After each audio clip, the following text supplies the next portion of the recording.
आप लोग का स्वागत है मेरे चैनल पर। आप देख रहे हैं क्रेजी फॉर भोजपुरी। चलो वीडियो स्टार्ट करते हैं। पहली अपडेट है गौरव झा की मूवी नाम बदनाम। ये मूवी कब रिलीज होने वाली है? ये 27 सितंबर को सुबह 9 बजे इंटरटेन रंगीला यूट्यूब पर आने वाली है। नेक्स्ट अपडेट है यामिनी सिंह की मूवी जैसी सास वैसी बहू। ये मूवी 28 सितंबर को भोजपुरी सिनेमा पर और 29 सितंबर को सुबह 10 बजे चलने वाली है। नेक्स्ट अपडेट है मेरे पास पवन सिंह का सॉन्ग पूछे पवन में EMI।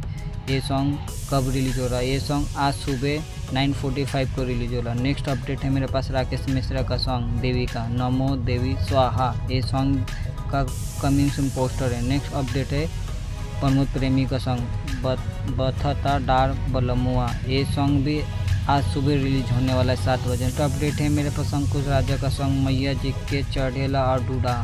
ये सॉन्ग आज सुबह रिलीज होने वाला है। नेक्स्ट अपडेट है मेरे पास अरविंद अकेला कल्लू जी का सॉन्ग हद करके जो। ये सॉन्ग आज सुबह रिलीज होने वाला। और वीडियो अच्छी लगी तो लाइक करें, शेयर करें, सब्सक्राइब करें। मिलता है नए वीडियो में। धन्यवाद।